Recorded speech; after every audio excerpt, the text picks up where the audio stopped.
We are here with author and historian Rud Persson of Sweden, who has done an extensive work analyzing the history of J.F. Rutherford's corrupt takeover of the Watchtower Bible and Tract Society, which gave birth to the present-day movement known as Jehovah's Witnesses. His book, which is now in its second edition, is the result of 40 years of research.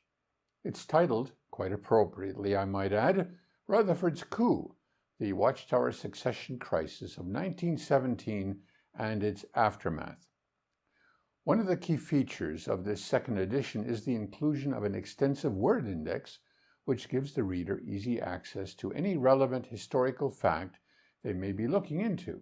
For example, if you wanted to show how Rutherford promoted the sale of Liberty bonds to support the war effort and curry favor with the U.S. government, you can easily find it on pages 316, 321, and 411 using the word index. This resulted in one of the early schisms among the various Bible student movements affiliated with the Watchtower Society. Or to see how sincere Bible students view Rutherford's actions as amounting to apostasy, you could use the word index to take you to page 230, where you'd read a quote from Isaac Hoskins, who wrote, "I could not think that the Friends throughout the country, accustomed as they were under Brother Russell's ministry to reason on principles of justice, truth, and honesty, would allow this overwhelming apostasy to replace the holy things that we had been accustomed to while Brother Russell was with us." And if you're wondering who Isaac Hoskins is, well, you can look it up in the word index as well. There are a number of questions I wish to put to Rud that will shed light on why this second edition is a must-have for any serious student of the history of Jehovah's Witnesses. It reveals many truths for those wanting to know why the organization of Jehovah's Witnesses is the way it is today. Rutherford laid the groundwork for what our Lord Jesus calls the leaven of the Pharisees from Matthew 16:6. That leaven has now grown and spread to corrupt the whole mass. Rud's work shows us a fulfillment of the Apostle Peter's prophecy, which reads, "However, there also came to be false prophets among the people, as there will also be false teachers among you. These will quietly bring in destructive sects, and they will even disown the owner who bought them, bringing speedy destruction upon themselves." 2 Peter 2:1. So, without further ado, let's welcome our Swedish brother, Rud Persson.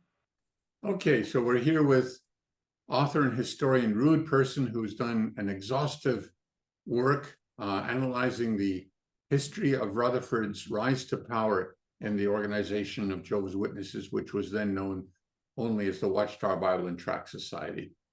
So, Rud, it's a pleasure to be here with you again. This is the launch of your second edition of the book with new features, very important features that we want to get into. But we'll begin first by asking a few questions of you to help us understand why this second edition is so important. Let me begin with this one. When C.T. Russell died in 1916, who was designated to take over control of the Watchtower Society? There were two corporations, the Watchtower Society and its New York subsidiary, the People's Pulpit Association. And of these two, the Watchtower Society was by far the most important. Russell had arranged for the board of directors of the society to carry on. He didn't mean or didn't want any single individual to run the society. Okay, so the president was not to run the society? In that case, what position would the president have? The interesting thing is, he was just to be the chairman of the board, very little else. I see. So did Russell expect that someone in particular would be elected president? Oh, yes. He expected the vice president, Alfred Ritchie, to become the next president. He had been vice president since 1911 for 5 full years. Interesting. So did Alfred Ritchie, as vice president, act after Russell died? Yeah, he did. there is new information here, and according to the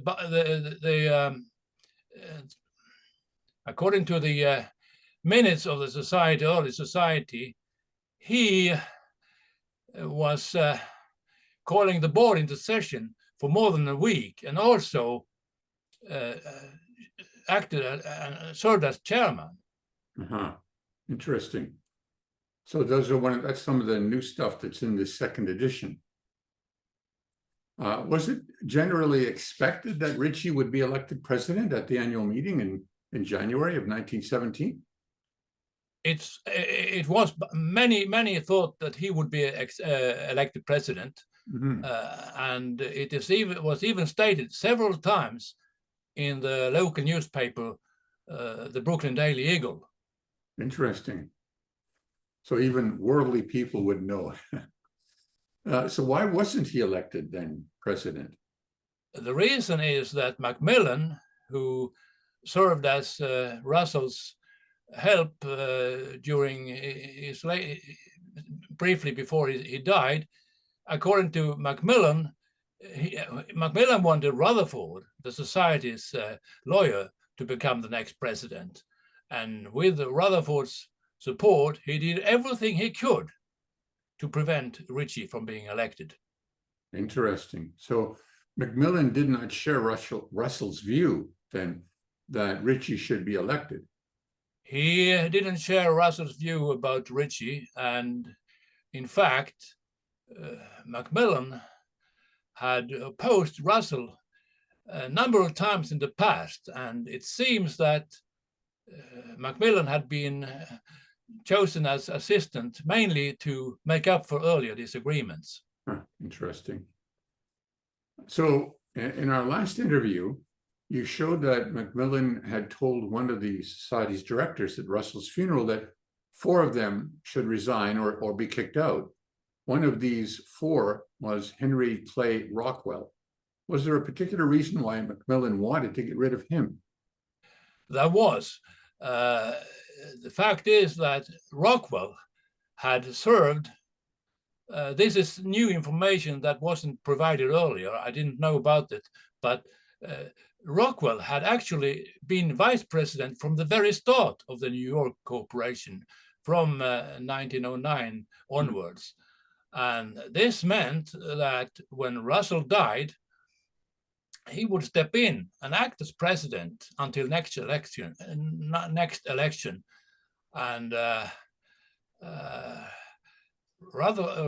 Macmillan and Rutherford didn't like that at all. For if he would step in and serve as president briefly, he might easily be elected president of the New York Corporation and even of the Watchtower Society. So not surprisingly, there was great tension between Rockwell on the one hand and Macmillan and Rutherford on the other hand. And in that turmoil, Rockwell resigned as vice president at the end of 1916. Too bad. Well, would you say then that trickery was involved when Rutherford was elected as the society's president in 1917? Trickery was surely involved. Macmillan was chairman on this occasion, and he introduced nominations as a means to prevent Ritchie from being elected.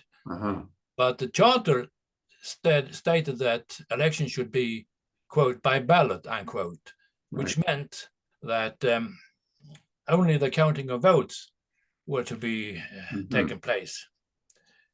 And now that nominations were used, Macmillan could prevent Ritchie from being nominated.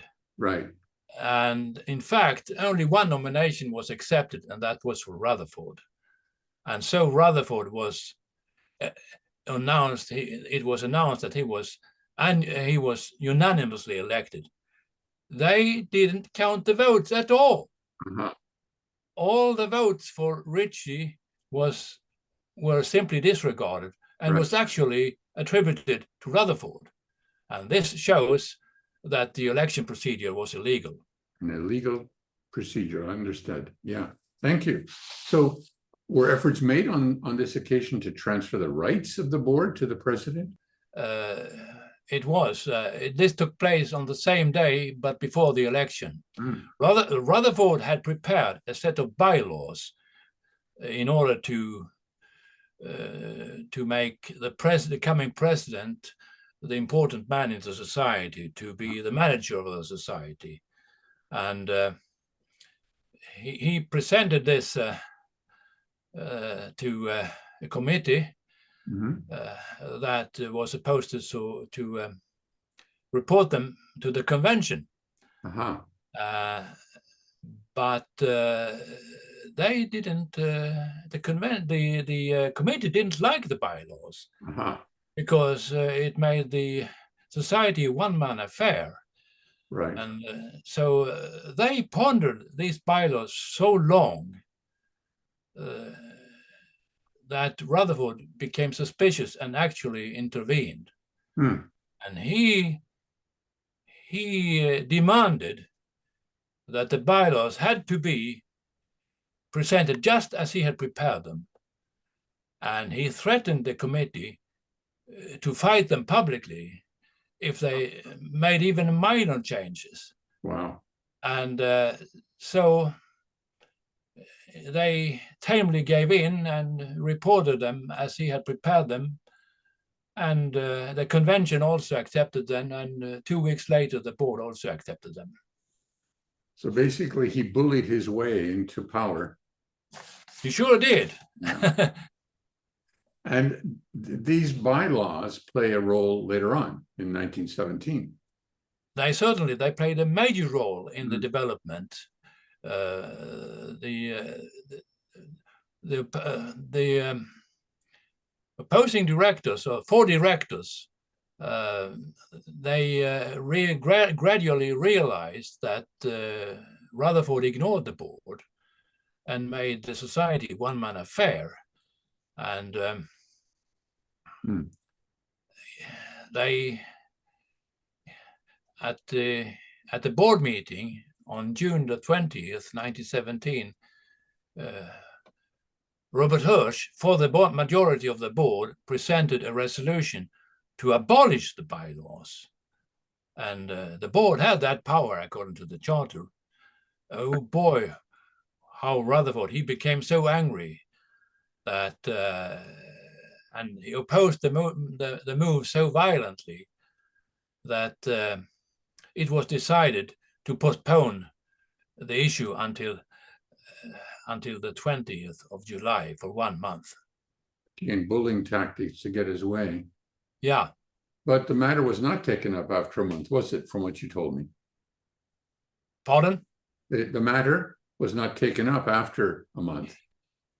It was not, because Rutherford succeeded in getting rid of his opponents of the board. He obtained a legal opinion to the effect that these 4 opponents were not legal directors, not legal members of the board.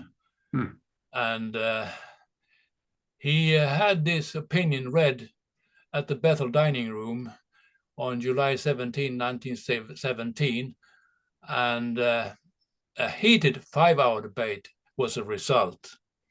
The opinion was prepared by a Philadelphia lawyer by the name of McCaughey, and we now know that McCaughey was completely in Rutherford's pocket.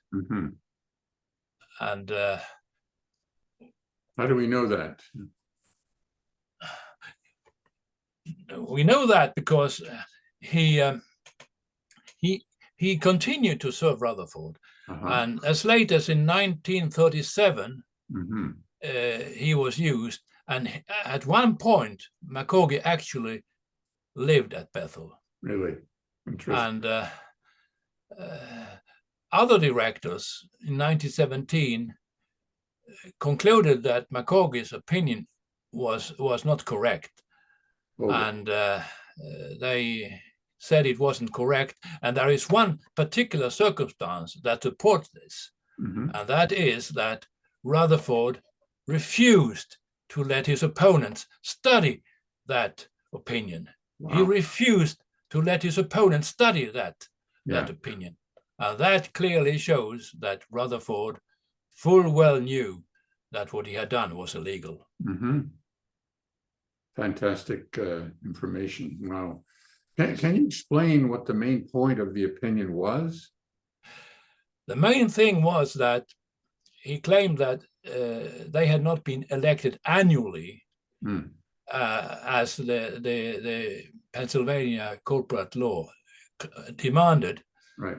But that law also granted that if a director for some reason, or directors for some reason, had not been elected annually or elected again, they would still hold over, continue as legal directors until either they were elected again or if they had been replaced by an election.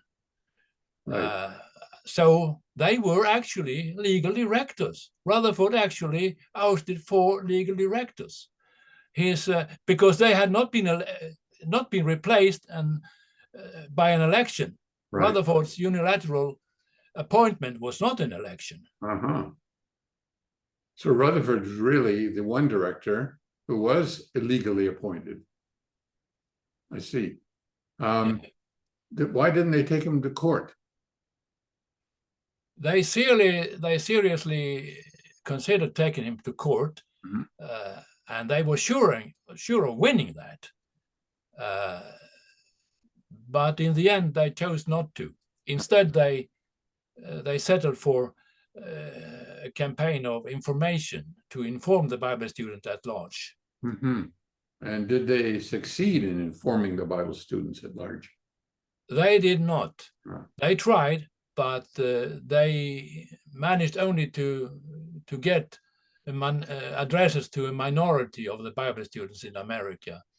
And when Rutherford succeeded at the next election to prevent investigation of the matter, they simply left the society and started a rival Bible student movement. Interesting. You wrote in your book that Rutherford did a shocking thing or an amazing thing in 1920 regarding elections. Can you explain that? In 1917, he claimed that directors or members of the board had to be annually elected. Right. But in 1920, he arranged for the board of directors to be elected for 3 full years. For 3 full years. Right. Quite a contradiction, because the law had not changed. Rutherford simply disregarded the law completely and only attended to his own personal interests. And that is not surprising, for he had been a politician in his younger years and certainly had learned to put strings in his own favor. Interesting. Well, this new book has an extensive word index, which is one of the main features of it. And it's going to be of great value to anyone really wanting to understand what's going on, what went on back then. Can you give us an example of the value of that word index? Yeah. Under the name of Andrew N. Persson, who was vice president in 1917, there is a reference to his wealth and donations, pinpointing facts that I was not able to present in the first edition. And these are given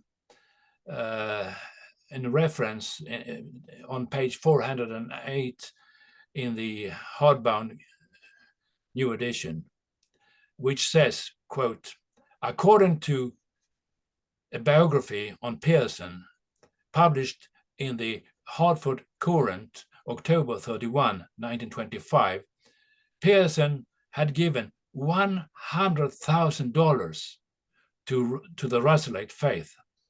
Wow. The biography noted that this figure was an understatement, according to his relatives, that he actually had given $10,000 annually for many years.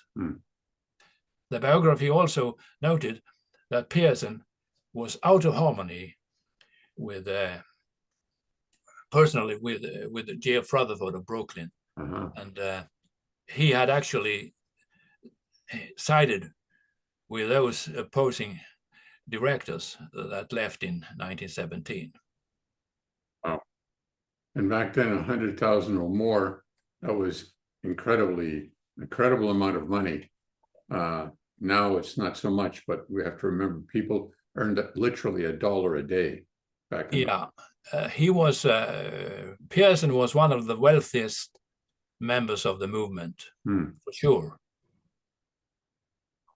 Oh, wow. Well, thank you, Rud. I'd like to thank you on behalf of the ex-JW community for the enormous effort you put into this monumental historical work. Given the astonishing changes that we've just seen this week, actually, in the organization of Jehovah's Witnesses, and really since the annual meeting of the Watchtower Bible and Tract Society of Pennsylvania since last October, your book is a must-have and a must-read for any sincere JW. It really shows how the foundation of the current organization has little to do, and nothing to do with God's Holy Spirit, and everything to do with the avarice of men. So I hope everyone gets a hold of it. It's available on Amazon, and it's available in hardcover, softcover, as well as Kindle version if you prefer electronic ebook. And it's really worth the time to get a hold of and study. Thank you so much. I conclude in my book also that these facts, along with other facts from that time, show that there is no way that they could have been appointed in 1919 as the slave, as they claim. There is no way this could be. Exactly. They have appointed themselves. They have elevated themselves. And what does Jesus say about people who elevate themselves? Right. Exactly. And the other thing I got from your book, over and over, as we've even seen in this brief interview, is that it could have been stopped on multiple occasions if men had stood up and stood for what was right. Instead, they gave in to a bully.